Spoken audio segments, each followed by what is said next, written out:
¿Cuántos tienen fuerza en el cuerpo? ¿Cuántos? Por lo general los hombres decimos, sí, yo soy fuerte. Pero que nos pongan a cargar un saco de cemento para que tú veas. ¡Ey! Saben, el mundo nos enseña y nos lleva en todos nuestros ámbitos a que nosotros debemos ser fuertes. Desde chiquitos nos enseñan que somos fuertes. Le dicen, párate que no se ponga, no, tú estás fuerte. A los niños le dicen, no llore que usted es hombre. ¿Verdad que sí? Y nos enseñan que somos fuertes. Y sí somos fuertes porque Dios nos fortalece. Pero pasa algo. Muchas veces esa fortaleza nos lleva a vanagloriarnos, nos lleva a sentirnos autosuficientes. Si usted es un deportista o fue un deportista, usted sabe que llega un momento de su carrera, usted cree que usted es el papabupa del asunto y que sin usted el equipo no va a ganar. Basta que se lesione. Basta que, no sé, se enferme, le dé fiebre. Pero la realidad es que empiezas a darte cuenta que no, que tú eres débil y que hay cosas en nuestro caminar con Cristo en los que somos débiles. Y sobre todo cuando luchamos con cosas propias. Yo siempre mantengo y mantendré que nuestro peor enemigo en el caminar con Cristo somos nosotros mismos. Porque el enemigo, el diablo, ya está vencido. El diablo fue vencido en la cruz del Calvario. Por eso estamos usted y yo acá y por eso tenemos salvación y por eso podemos decir, gloria al Señor, porque tengo eternidad por ti. Pero a veces como que le damos el poder somos nosotros a Él.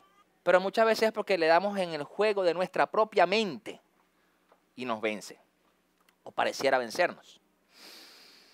Vamos a leer la palabra porque yo no sé si usted lo ha escuchado, pero yo he escuchado que cuando somos cristianos es porque somos bobos, débiles. Claro, porque nosotros aprendemos y practicamos el no vengarnos, porque la palabra dice que Dios dice, mía es la venganza. Entonces, si a ti te hacen, tú aguantas y amas. Tú aguantas y amas. No quiere decir que no te duele. Pero la realidad es que tú vas a la intimidad, vas al altar y le dices, Señor, quítame esto, porque de verdad si me lo pones enfrente, le doy, te lo mando. Pero vamos a darnos cuenta aquí en 2 Corintios, capítulo 12, que todos sufrimos de eso. Aún lo sufrió el mismo apóstol Pablo. Capítulo 12, versículo 1, dice, me veo obligado a jactarme, aunque nada se gane con ello. Nosotros, voy a hacer una pausa un momento allí, porque nosotros en el mundo estamos acostumbrados a jactarnos, a competir, Si hablábamos de una carrera profesional con algún conocido, no, sí, porque yo estudié allá en un doctorado en Berkeley, en Boston. Entonces, sí, porque yo estudié un MBA y entonces empieza la competencia de quién casa es más grande, pues. De que mi papá es más fuerte que el tuyo, ¿verdad? Desde niño. Entonces, porque yo tengo el juguete, y porque yo tengo y porque yo tengo. Eso es algo natural, eso es algo de nuestra carne, ¿ok? Propio de nuestra naturaleza. Y dice, paso a referirme a las visiones y revelaciones del Señor. Conozco a un seguidor de Cristo que hace 14 años fue llevado al tercer cielo. No sé si en el cuerpo o fuera del cuerpo, Dios lo sabe. Y sé que este hombre, no sé si en el cuerpo o aparte del cuerpo, Dios lo sabe, fue llevado al paraíso y escuchó cosas indecibles que a los humanos no se nos permite expresar. ¿Saben para dónde fue? Para el tercer cielo. ¿Ok? ¿Y sabe de qué hombre está hablando? De él mismo. ¿A qué ministro o a qué cristiano no le gustaría eso? De tal hombre podría ser alarde, pero de mí no haré alarde. O sea, él habló en tercera persona. Era como que eran dos hombres distintos. Y si usted empieza a crecer en el Señor y empieza a caminar en su palabra, se dará cuenta que usted va a decir, ya va, yo no soy ese hombre que dice Dios en mí, yo soy un pecador. Yo soy un tipo que yo soy tan minúsculo que Él es el que bendice a aquel hombre, a mí no. Yo estoy igual pecando, ¿verdad? Y dice, de tal hombre podía ser alarde, pero de mí no haré alarde, sino de mis debilidades. Sin embargo, no sería insensato si decidiera jactarme porque estaría diciendo la verdad. O sea, no está mintiendo. O sea, si estuvo allí, si Dios lo llevó, Dios lo bendijo y le dio esa gracia, porque es una gracia de Dios completamente para su vida. Pero no lo hago para que nadie suponga que soy más de lo que aparento o de lo que digo. A mí me tocaba estar como pastor en muchas reuniones pastorales y en muchos asuntos ministeriales. Y lo que voy a decir lo digo con propiedad. y con toda la responsabilidad del asunto. Tú a veces, en ese tipo de reuniones, esa misma competencia, esa misma jactarse, y que llegan y dicen, yo soy, y que tú le dices, disculpe, pastor, y entonces le dicen, yo soy apóstol. Ah, disculpe, apóstol. ¿En serio? Me ha tocado vivirlo. Cuando en lo personal, yo, el pastor Luis, yo ni me presento como pastor, y digo, hola, mucho gusto, Dios le bendiga. ¿Por qué? Porque yo entiendo que yo soy pequeño y que tengo debilidades y que quizás a esos hombres Dios los puede usar más que a mí. Yo no puedo hacer alarde, ni voy a hacer alarde de lo que Dios hace a través de mí, porque no lo hago yo, lo hace Él. Y mi intención siempre va a ser que se glorifique a Cristo. Y eso lo puede ver usted en cualquier ámbito de su vida personal, no solamente en esa área ministerial. Quizás en las áreas que usted está hablando con algún hermanito, alguna hermanita, o de esta iglesia, o de otra iglesia. Entonces empieza así, porque mi Dios me mostró. Entonces empieza la competencia, que Dios me habló, que Dios me dijo, que Dios me... Pero es que no. De eso no quiere decir que usted es más puro, ni es más santo. Quiere decir que a Dios le plació usarlo. Y gloria a Dios por eso. Dice, para evitar, mire, fíjense lo que dice el versículo 7. Para evitar que me volviera presumido por estas sublimes revelaciones, dice, una espina, dice la NBI, la versión reina dice un aguijón. Me fue clavada en el cuerpo, es decir, un mensajero de Satanás para que me atormentara. Se pareciera a veces que es como que, no, porque es que el diablo me tiene fregado. Pero resulta que dice aquí en la palabra que el mismo apóstol Pablo dice que Dios mismo le puso un aguijón, le puso una espina como un mensajero de Satanás. Mira que la versión de Revera dice un mensajero de Satanás que me abofetee. Que me abofetee. O sea, Señor, ¿cómo es que un mensajero de Satanás me va a abofetear? Pero dice, para que no me enaltezca sobremanera. Quiere decir que para que usted no se vanaglorie, su orgullo no se le vaya para la cabeza. Eso es como los artistas que de repente cuando no eran nadie andaban rogándole a la gente que fuera a verlos para el concierto, ¿verdad? ¡Ay, ven a verme, es gratis! Pasa. Claro, estoy hablando de los no cristianos y de algunos cristianos, ¿ya? La gente que ha tenido oportunidad de moverse en ese ámbito sabe que lo que yo digo es verdad. ¿Y por qué le digo esto? No le estoy diciendo, ay, pastor, está hablando y está tirándole. Yo lo que quiero es ponerlo en contexto para que usted no caiga en esas cosas. Para que usted, como hijo de Dios, no caiga en el enaltecerse, en exaltarse usted mismo, en gloriar su vida por encima de Dios. Por encima de lo que Cristo ha hecho. Porque no es porque usted o yo seamos infalibles.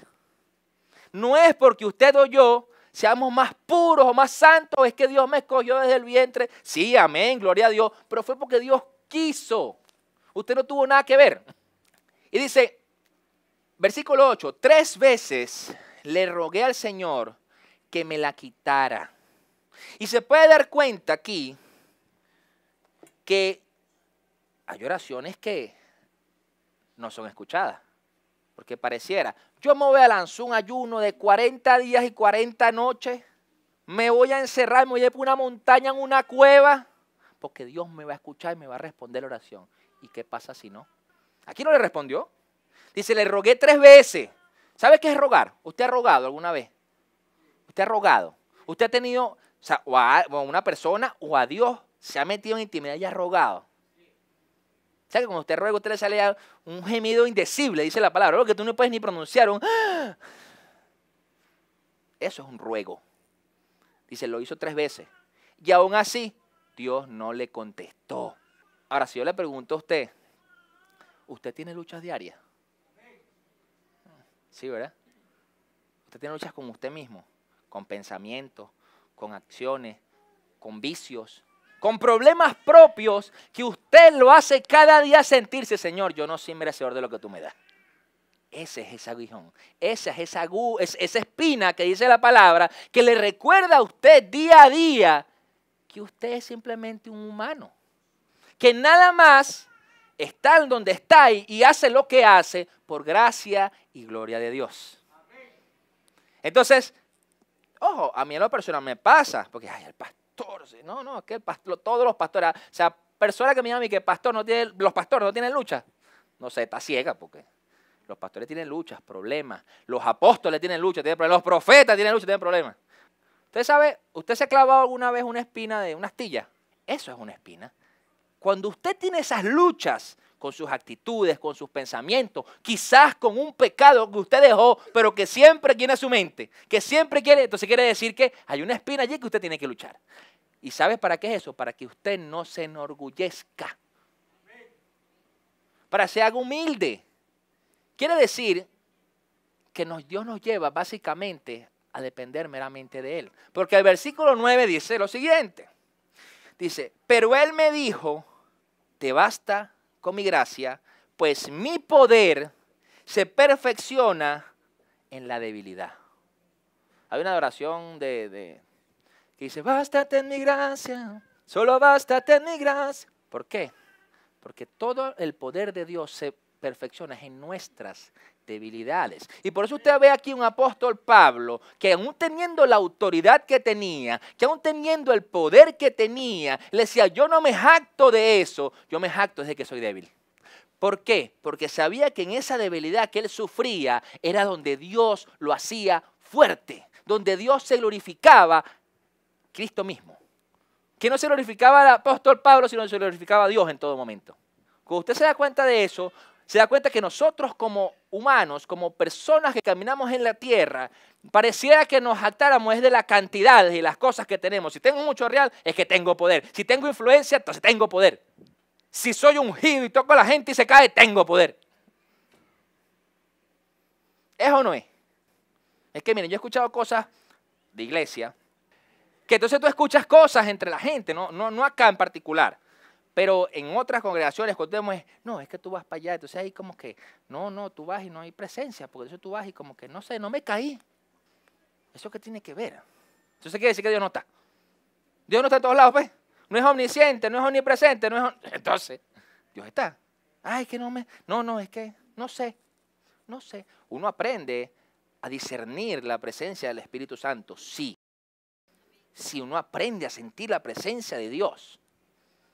Pero eso no quiere decir que en un determinado momento, en un lugar que tú no sentiste la presencia, no quiere decir que otra persona no lo haya sentido. Eso es ser bien orgulloso y vanaglorioso, pienso yo. Entonces, se trata de darte cuenta que las cosas son como Dios quiere y Dios dice, no como nosotros pensamos. Entonces, te das cuenta que hay cosas que se te permiten gloriarte, pues, lo vimos en el versículo 1. Dice, me veo obligado a jactarme, aunque nada se gane con ello, paso a referirme a las visiones y revelaciones del Señor. Hay una gloria permitida. Bueno, Dios hizo esto en mi vida, Dios me usó en esto, Dios me usó en aquello. Pero la realidad es que hay una gloria permitida, pero siempre llevando y pensando que vas a ser humilde, a que tú tienes un aguijón y yo tengo un aguijón y Pablo tuvo un aguijón. ¿Saben que el mismo Jesús no fue escuchada su oración? ¿Cuándo no fue escuchada? Señor, si es posible, haz pasar de mí esta copa, ¿verdad? Y no fue escuchado. Y era Jesús, porque es la voluntad del Padre. Entonces él dice, bueno, Padre, que no sea mi voluntad sino la tuya. Pero en ese momento Jesús oró y no fue escuchado. Entonces, ¿qué pensaba Pablo? Que si no oraba escuchado a Jesús, le iban a escuchar a él. Claro, porque si el Señor estando en Getsemaní, orando, Señor, que pase esta copa, o sea, hazlo de otra forma, eso es lo que le está pidiendo a Dios, a papá. Señor, así no, así me va a doler, papi. Y Dios le dijo, no, así no, es como tiene que ser. Entonces, nos damos cuenta que muchas veces oramos cosas y pedimos, Señor, quítame este peso, quítame esto, quítame. Y no, Dios no te está diciendo quítate, Dios está diciendo humíllate, reconoce tu debilidad para glorificarme en tu debilidad y perfeccionarla. Por lo tanto, gustosamente haré más bien alarde, del versículo 9 todavía, de mis debilidades para que permanezca sobre mí el poder de Cristo. Cuando usted hace alarde de su debilidad, usted está diciéndole a la gente y a Dios mismo, no soy yo, es Cristo que vive en mí. En pocas palabras, ya no vivo yo, Cristo vive en mí. ¿Qué quiere decir esto? Que usted siempre va a ser visto por ante los demás, que es débil en sus debilidades, que tiene falla, que se equivoca. Porque una de las cosas que nos hace mucho daño como iglesia, siendo hombres y mujeres de iglesia, es creernos los perfectos. Dios nos perfecciona y nos santifica, sí, pero vivimos en un cuerpo carnal que peca. Que cuando de vez en cuando se le salió la mala palabra, que de vez en cuando tuvo un mal pensamiento, que de vez en cuando pasó una chica por allá y se quedó el ojo allá. Entonces, usted tiene que entender y reconocer cuál es su aguijón. La palabra no dice cuál era el aguijón de Pablo. No lo dice. Pero lo que sí dice es que sufría. Sufría por ese aguijón. Por eso decía, Señor, quítame esto. Señor, necesito administrar. Señor, necesito. Y yo creo que Dios no nos los quita porque nos vamos a creernos que somos más. Vamos a pasar lo que le pasó a Luzbel. ¿Qué le pasó a Luzbel? Si usted lee un poquito la palabra, se da cuenta que Luzbel se enalteció, se enamoró del mismo porque era bello, perfecto, era el principal adorador, pero no tenía ese aguijón. ¿Qué le pasó? Que se enamoró de él, quiso tumbar, quiso darle un golpe de estado al Señor y levantó un ejército. Entonces nos damos cuenta que cuando Dios hace las cosas es porque ya tiene un propósito, como decía yo al inicio. No se trata de casualidades. No se trata de que usted fue muy pecador. Entonces, no. Hay una espina, un aguijón que usted va a tener permanentemente mientras viva en este cuerpo para que usted no se olvide que siempre debe humillarse y buscar a Dios. Porque si no se olvida y se autoendiosa, ¿qué le pasaba a los reyes en la palabra? ¿Qué le pasó a Nabucodonosor, por ejemplo? Eso. Hagan una estatua. Está endiosando. Porque era poderoso, porque tenía influencia, porque tenía real, porque tenía... Era el rey, pues, pero tuvo que darse cuenta que siendo él el rey, teniendo la autoridad para hacer lo que él quisiera, no pudo con el Señor. Y tuvo que humillarse. El 10 dice, por eso me regocijo en mis debilidades, insultos, privaciones, persecuciones y dificultades que sufro por Cristo. Por cuanto soy débil, entonces soy fuerte. Por cuanto soy débil, entonces soy fuerte. Si te das cuenta que muchas veces nos ven a los cristianos como débiles. ¿Qué pasa, por ejemplo, en los países africanos? Se meten para las iglesias y ¡prum! Y queman a la iglesia, con todo el mundo. Y yo de verdad no creo de verdad que esos cristianos sean muchos. Yo creo que esos también están papeados y tienen fuerza para defenderse. Pero ¿saben qué creo? Que dice, bueno, haz lo que tú quieras. En cuanto al tema de las iglesias, yo creo que a lo mejor no son todos no son cristianos raquíticos así, sino también habrá tipos fuertes que verán que vienen un poco de hombres a hacer maldad para la iglesia y también van a meterse, pues. Pero tienen primero el amor por Dios y el amor por esa alma. Dice, bueno, si tú me vas a matar, no importa, yo te perdono igual y te amo. No importa. Igual yo me voy con Cristo, como dice la palabra. Para mí la muerte es ganancia. Entonces, es un tema de que nos ven débiles. Y pensamos que somos débiles. Piensa que somos débiles. Pero haga un poquito de hincapié. En todos los países donde la iglesia se levanta, tiene una influencia en ese país. Relevante. Por ejemplo, en Argentina se rechazó la ley de proaborto porque la iglesia se manifestó. Y supuestamente eran débiles, supuestamente eran poquitos, pero fue una manifestación de 500.000 personas en la calle, sin violencia, sin agredir a nadie, manifestando su voz. Sí, mira, estamos en contra de eso porque eso va contra Dios, punto. Eso es poder. Eso es que en la debilidad de cada una de esas almas que estaba allí, Dios se glorificó. Y salió y manifestó la voz de Dios. Pero la realidad es que nosotros debemos jactarnos de nuestra debilidad. En vez de decir, ay, es que no puedo, ay, es que pastor. Métase con el Señor para que lo fortalezca. Porque la palabra dice que si usted resiste, ¿qué dice? El diablo irá. Dice, las debilidades son los límites con los que Dios nos mantiene aptos para su servicio. Por eso es que Dios, cuando coloca gente a su servicio, no coloca lo que consideramos en nosotros, en nuestros ojos, el más apto. A veces es que el que menos nosotros pensamos. ¿No pasó con David? David fue el último que llamaron. David dice, pero tú no tendrás otro hijo por ahí. El que menos pensaban. Ese fue Ese fue. El mismo pueblo donde nació Jesús, Jesús era el que menos pensaba la gente. Por eso Dios siempre va a colocar a su servicio el que quizás nosotros menos pensamos, porque se trata es de que tú seas humilde de corazón y entiendas que eres débil, entiendas que no se trata de ti, sino de Dios. Y eso es duro porque empezamos como a tratar de competir dentro de nuestra vida, a ver quién es el que tiene más poder, quién es el que tiene más conocimiento, quién es el que tiene más finanzas, quién es el que tiene más influencia con Dios. Porque no se trata de quién es más ungido, quién ministra más en el altar. Se trata de que servimos a un mismo Dios. Y por eso tú comprendes que quizás yo tengo mi aguijón, mi espina, quizás mi hermano también, y yo tengo mis luchas y él tiene las suyas.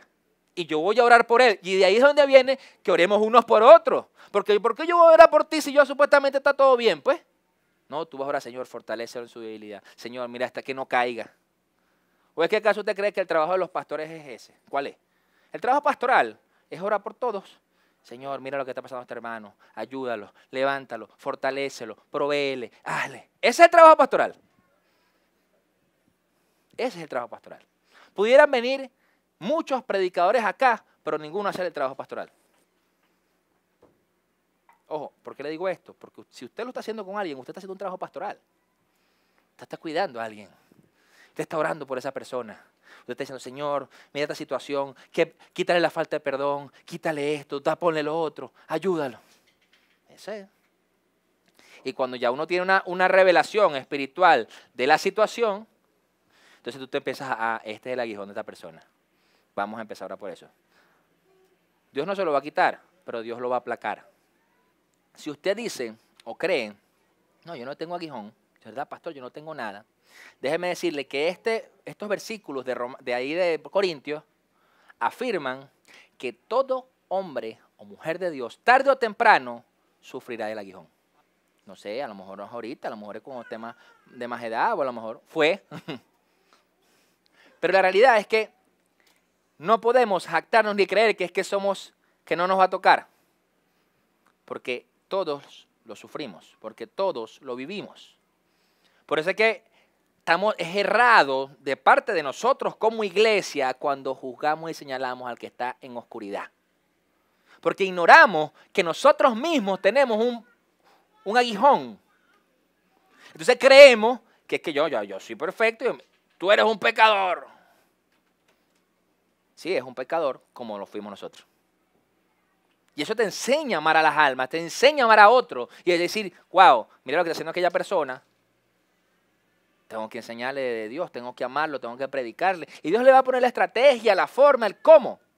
Porque alguna estrategia Dios le va a decir, a lo mejor algunos le va a decir, mira, arrepiéntete que te vas a ir para el infierno. Algunos.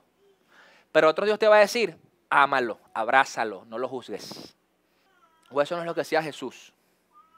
Cuando se sentaba con las prostitutas, con los cobradores de impuestos, con los que el pueblo desechaba, pues con los que la gente desechaba. Eso no es lo que hacía el Señor. Sentarse con ellos, sin siquiera señalarlos. A eso sí, les hacía ver su pecado. Punto. ¿O acaso cuando se consiguió con la mujer samaritana dice, cinco maridos tiene? Le está haciendo ver su pecado. Pero aún así la amó, aún así le dijo, ven, bebe de mi agua, ven. Mi hermano, conversaba con mi hermano Carlos que esta semana pasada estuvo en un congreso en Mérida, un congreso que lo invitaron. Y él mismo se dio cuenta, conversando con él, y me confesaba que la misma gente, sus mismos familiares, la misma iglesia estaba apostando que ellos caían. ¿Por qué?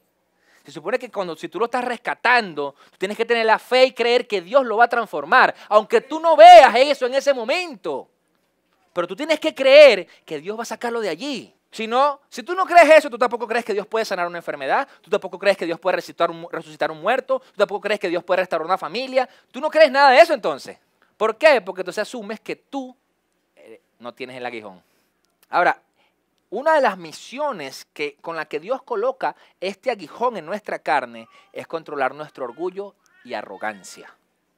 Controlarla. Porque es muy fácil irnos a ser orgullosos y a tener arrogancia. Yo no sé si a usted le ha pasado, pero creer que usted quizás sabe o puede o logra más que cualquier persona, que su hermano. ¿Sabe qué hace Dios mucho? En ámbito de iglesia, Dios coloca gente súper preparada ungida bajo el liderazgo de gente que no sabe nada, que son unos neófitos de la palabra, que saben Juan 3:16. Pero eso hace mucho Dios, ¿sabe por qué? Para matar el orgullo de esa persona. Para matar el orgullo de yo, pero ya va, pero yo sé, pero es que yo tengo, pero es que ya. Y resulta que Dios te pone de ser obediente. Porque Dios lo que está matando allí es eso, tu arrogancia, tu orgullo. Y te das cuenta que tú dices, a mí me ha tocado vivirlo, gracias a Dios, no en el que estaba que se creía, sino que el que era el que puso Dios. Y es duro, porque entonces también tienes que resistir y que otra etapa de creer que realmente fue Dios el que te puso y que tienes que supervisar, revisar gente que quizás sabe más que tú. Que quizás Dios ha usado en grandes ámbitos y a ti no, aún. Una de las cosas que muestra la debilidad y por las cuales Dios dejó el aguijón a Pablo es porque la debilidad muestra la gracia. Muestra el poder de la gracia de Dios. Porque sabía que hay grandes hombres de Dios, de la historia, que han sufrido aguijones. Quizás aguijón no son cosas, no son adicciones, vicios, pecados. Quizás es una enfermedad. Por eso es importante revisar nuestros corazones.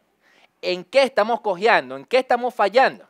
Saben, Dios no está buscando hijos que se crean poderosos. Está buscando hijos que asuman que son débiles.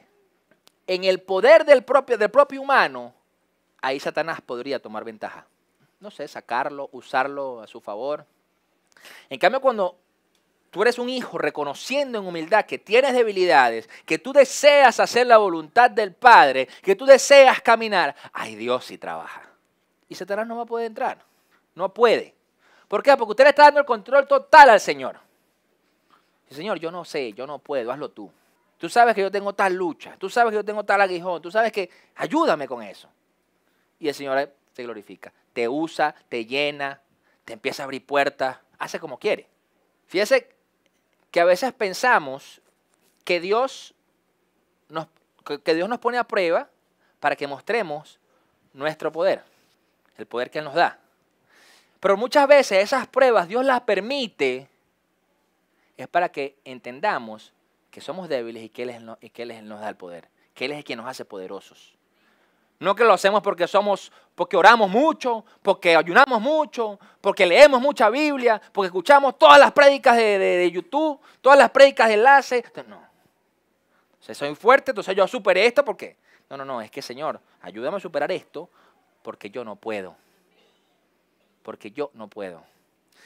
¿Saben? Yo he visto casos de matrimonios que han tenido muchas situaciones duras, pero situaciones, no peleas, situaciones duras. Que tú dices, verlo, ¿cómo están juntos de verdad? Porque Dios los mantiene juntos. Pero la realidad es que te das cuenta que Dios restaura y Dios hace lo que quizás para nosotros es imposible. Por lo menos en el caso de las separaciones, quizás usted es divorciado, usted se divorció en un tiempo pasado, eso no... Es que para mí, yo soy de los que creen que Dios es un Dios de segundas oportunidades, siempre. Pero también soy de las personas que cree que si usted realmente conoce al Señor y usted está en una relación problemática, usted siempre va a amar y perdonar. Ya que la otra persona no quiere estar con usted, eso es otro asunto, esa es otra historia, es otra prédica. Pero la realidad es que si hay voluntad de ambas partes, si hay amor y perdón, eso se levanta porque se levanta. Lo he podido ver. Pero se trata de que esa persona reconoce su falla, su aguijón, su lucha. Si es en el caso del hombre o de la mujer, como sea, pues, o de ambos, porque a veces es de ambos. Segunda de Corintios 4:7 nos dice esto, vamos a leerlo rapidito. Dice, pero tenemos este tesoro en vasijas de barro para que se vea que tan sublime poder viene de Dios y no de nosotros. ¿Saben? En el versículo que habla dice, te basta con mi gracia, pues mi poder se perfecciona en la debilidad. En la versión Reina Valera, en la NB dice, por lo tanto, gustosamente haré bien alarde de mis debilidades para que permanezca sobre mí el poder de Cristo. La versión Reina Valera dice, para que repose. Pero ¿sabe qué?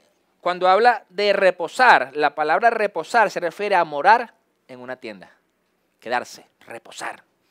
Juan 1:14, pongámoslo en pantalla.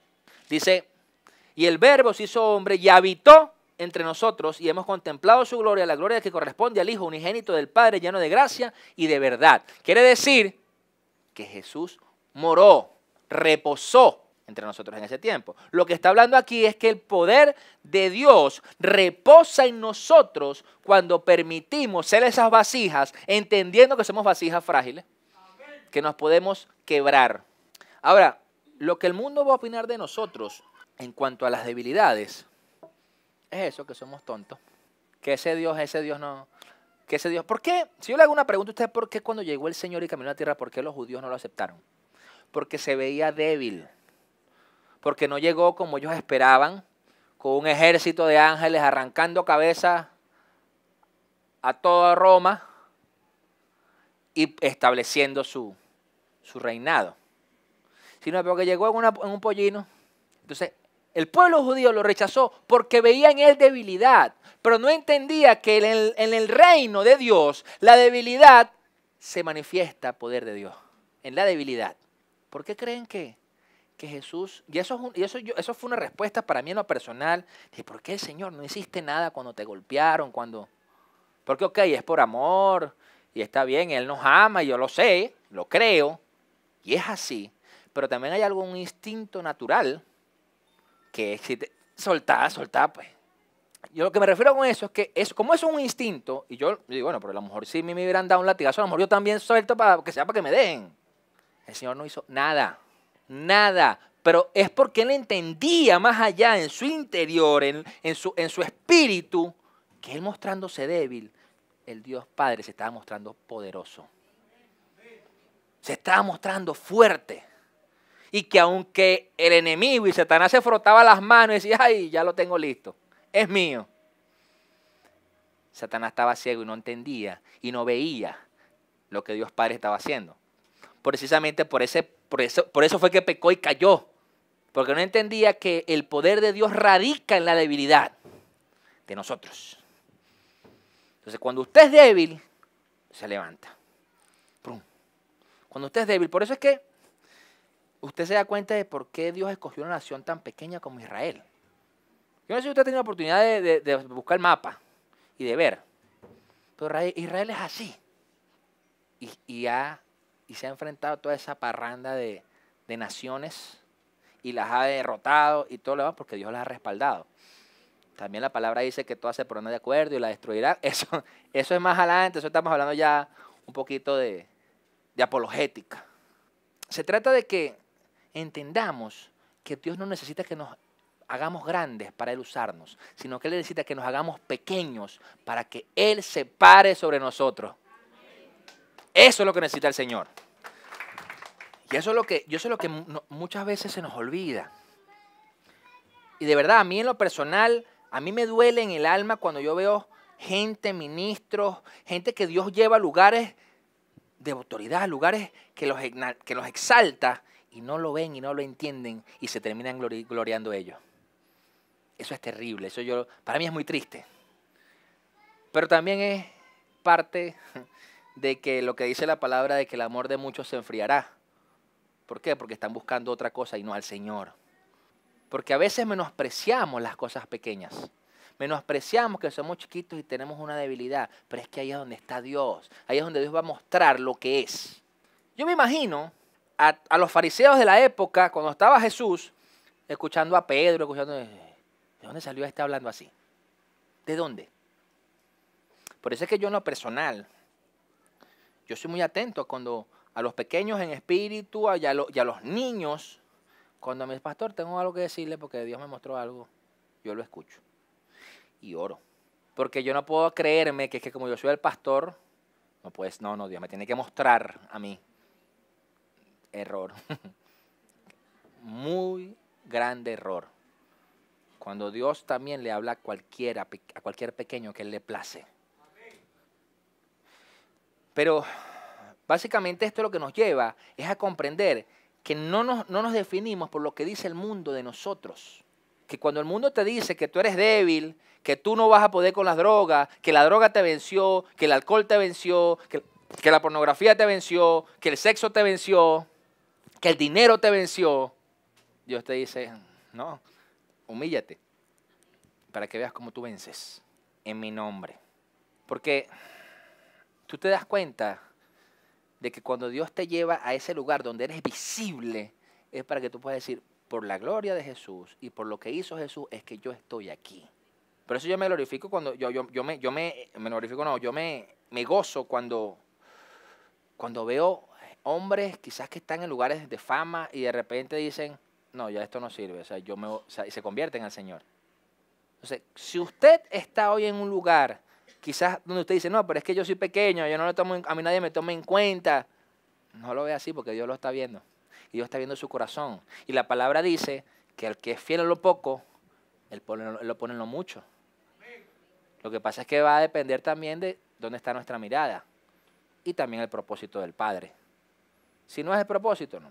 Eso es como que, usted le pregunta a todo el mundo, ¿quién quiere ser millonario? Todos, yo, amén.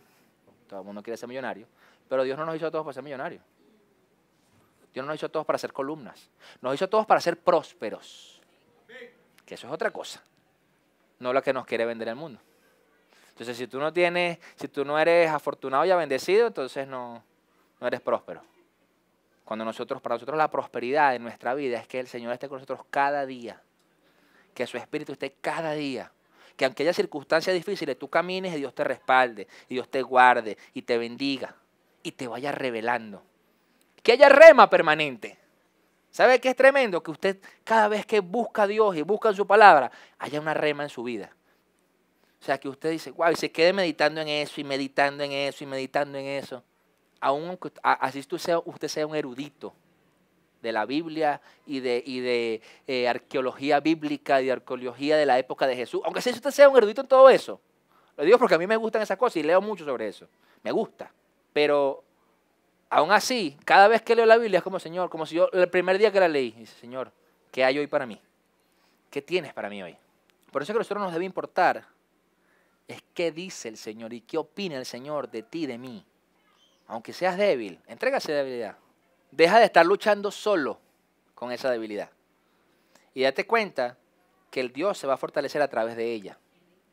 Que Dios va a usar esa debilidad para glorificarse en tu vida, en tu casa. Y que donde sea que te coloque, aunque quizás el mundo te vea como débil, Dios te hace poderoso. Y se magnifica Él. Se exalta el nombre de Jesús. Por eso es que Dios puso a hombres como a José al lado de Potifar.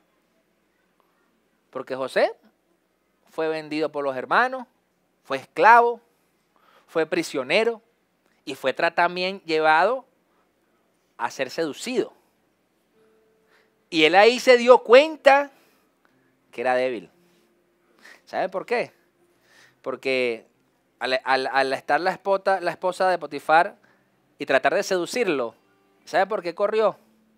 Porque dice, yo soy débil. Si me quedo, caigo. Si me quedo, me acuesto con la mujer. Me cortan la cabeza. Además, por eso procure no hacerse el fuerte. Cuando se sienta débil, huya. Pero huya a los pies del Señor. Y yo no se lo estoy diciendo como el dicho que dice el mundo de que el cementerio está lleno de valientes. Que es mejor ser cobarde. Yo me refiero a que usted pueda verlo como que el huir y el entender que es débil en cualquier área no es símbolo de vergüenza, es símbolo de humildad, de reconocer que sin Dios somos nada y que solamente aferrados a Él es que podremos salir airosos. Porque tarde o temprano, si usted no busca de Él, aunque usted luche y quizás vence y quizás se haga fuerte en una oportunidad, tarde o temprano va a caer. Pero mientras se mantenga agarrado a Él, como Él es quien lo defiende, como Él es quien lo fortalece, como Él es quien lo levanta y lo exalta, usted siempre va a vivir para Él. Usted nunca va a caminar por su propia carne, por su emoción, por lo que usted siente o piense. A pesar de que Dios nos da la bendición de decidir. Y por eso estamos aquí, porque decidimos por Cristo. Porque quizás usted piensa y dice, bueno, pero en mi vida no estaba tan mal, pero quizás no tenía a Cristo. Y se da cuenta que que muchos vacíos que habían y que existieron en su vida era porque estaba sin Dios. Y que hoy día, aunque quizás sigue siendo débil en algún área, esos vacíos fueron llenados por el Espíritu Santo. Y nada lo mueve de allí. Eso es como las palmeras. Yo no sé si usted ha tenido la oportunidad de ver las palmeras cuando echan raíz. ¿Sabe? Las raíces de las palmeras pueden alcanzar 6 metros de profundidad. Y unas raíces muy delgaditas, así como el tamaño de un dedo. Pero ¿cuántas tormentas aguantan las palmeras? ¿Cuántos vientos, cuántas tempestades? Que algunas hasta ya están dobladas de tanto viento, pero aún así siguen en pie. Que aunque tú las veas así, que están casi que paralelas con el suelo, porque siguen resistiendo y porque siguen siendo fortalecidas por esa raíz. Y si usted echa raíz sobre el Rey de Reyes, esas raíces, sobre lo que Dios está haciendo en su vida, créame que no va a haber tormenta ni viento que lo derribe. Por eso nuestra debilidad debe ser arraigada en el Señor, porque todos sufrimos de alguna debilidad, de algún aguijón. Póngalo en el Señor, entréguelo y deje de lucharlo con usted. Porque, como yo dije al inicio, y lo creo y lo repetiré hasta que parta de esta tierra, nosotros mismos somos nuestros propios enemigos. Si Dios te dice, yo me glorifico en tu debilidad, entonces no, yo quiero ser fuerte. Por eso es que yo como pastor y autoridad de Dios en la tierra, yo siempre me voy a mostrar como que yo no soy. Siempre. Como que yo soy débil. Y aunque puedo gloriarme y jactarme de muchas cosas, prefiero no hacerlo. Prefiero callar, prefiero decir, Señor, porque lo hago todos los días, y eso es se lo confieso. Señor, ayúdame. Señor, ayúdame a superar esto. Porque siento que es como que no he caminado. Pues, sí, Dios me ha dado victorias, pero me recuerda mi aguijón todos los días. Porque la única forma que yo puedo ayudar a otros que quizás están en tinieblas, metidos en el fango hasta el cuello, es entender que yo estuve allí. Que yo, en algún momento, alguien me rescató y me dio la mano. Y por eso le sirvo. Y le serviré. Por eso es que su debilidad, en vez de orar porque Señor, quítamela, el Señor, fortalécete en ella. Fortalécete en mi debilidad. Entonces usted va a dejar de mirar esa debilidad y va a empezar a mirar al Señor. Cuando tú ves al Señor, tú dices, bueno, Señor, tú sabes que tengo este cable pelado, pero yo prefiero seguirte a ti. ¿Usted cree que los apóstoles no tenían cables pelados? El mismo Señor les decía, bueno, dejen todo y síganme. Y los hombres dejaban todo y se seguían. ¿Y las cosas que resolver? Por eso es que el mismo Pedro, cuando fueron a atrapar al Señor, el tipo sacó la espada y le cortó la oreja. Pero mostró su aguijón, su ira. Si usted es iracundo, piensen eso. Que aun cuando el Señor, cuando el Señor pudo haberse dejado que Pedro lo defendiera y salir corriendo, le dijo, Pedro, guarda esa espada, chico. En pocas palabras le estaba diciendo a Pedro, tu ira, tu debilidad, ahorita no me interesa, no sirve. Tengo un propósito. Tengo que ir. Por eso yo digo que, porque el Señor desde un principio no hizo nada. Porque desde un principio no hizo nada. Agárrate, ¡pum!, marcó la milla. Porque en otras oportunidades lo hizo. Dice la palabra que se escabullía. Pero en ese momento, no. Ese era el momento, ya le había superado el momento de su debilidad, de su temor y su susto por lo que venía. Porque ya había ido a Getsemaní, ya había tenido su encuentro con el Señor y había obtenido la respuesta de que debía hacerse la voluntad del Padre. Y ya había entendido que esa copa no pasaría. Por eso él fue sin hacer nada. Por eso él fue como cordero al matadero. Amados, los únicos que podemos decir que cuando somos débiles, Dios es fuerte en nuestras vidas, somos los hijos de Dios. Más nadie. Por eso, no se deje robar esa bendición. No permita que el enemigo y el mundo lo engañen, haciéndolo creer que usted debe ser fuerte, que debe mostrarse fuerte ante el mundo como un cristiano. Más bien muéstrese débil para que Dios se glorifique en su debilidad y empiece a ver luz en los lugares más inhóspitos de la tierra. Quiero compartir con ustedes un último versículo antes de cerrar, que está en Isaías 40, 29. Él fortalece al cansado y acrecienta las fuerzas del débil. Aún los jóvenes se cansan, se fatigan, y los muchachos tropiezan y caen. Pero los que confían en el Señor renovarán sus fuerzas, volarán como águilas, correrán y no se fatigarán, caminarán y no se cansarán. La única forma que esta palabra sea real en su vida es que usted pueda reconocerle al Señor: Señor, soy débil, necesito que tú me fortalezcas, necesito correr más, necesito llegar más lejos, necesito salvar más almas. Fortalece mi alma, fortalece mi cuerpo para no detenerme y no claudicar nunca. Porque una de las cosas que nos va a traer el enemigo y nuestro cuerpo a la mente día a día es renuncia, renuncia, renuncia, entrégate, déjalo, déjalo. Pero con Cristo jamás lo haremos. Caminaremos sin detenernos, como caminaron los hombres en Jericó, como construyeron con Nehemías, como el Señor mismo caminó por todos esos pueblos que caminó. Y aún como los mismos apóstoles expandieron su palabra, a pesar de las persecuciones, a pesar de los que los mataron, los persiguieron, les cortaron las cabezas, porque Dios mismo les daba poder, Dios mismo les daba unción. Y aunque quizás a uno era atacado por el enemigo y era matado, era desaparecido, ya había multiplicado lo que Dios había hecho en él. Y eso es imposible de detener. ¿Saben? La palabra de Dios, la Biblia como tal, este libro, que esto es un libro, sin Dios es un libro nada más. Sin el Espíritu Santo son solo palabras, pero con el Espíritu Santo es un libro que transforma vidas. ¿Saben? La Biblia, el libro como tal, ha sufrido persecución desde su creación.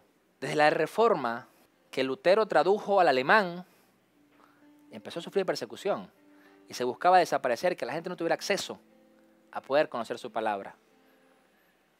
Y aunque muchos poderosos intentaron detener esto, se seguía expandiendo, se seguía expandiendo, se seguía expandiendo. Porque a pesar de que creyeron que era débil, Dios demostró que su palabra es tan fuerte y sólida y que nada puede contra ella. Por eso llega a todos lados, pero aún hay gente que falta por conocer esa palabra.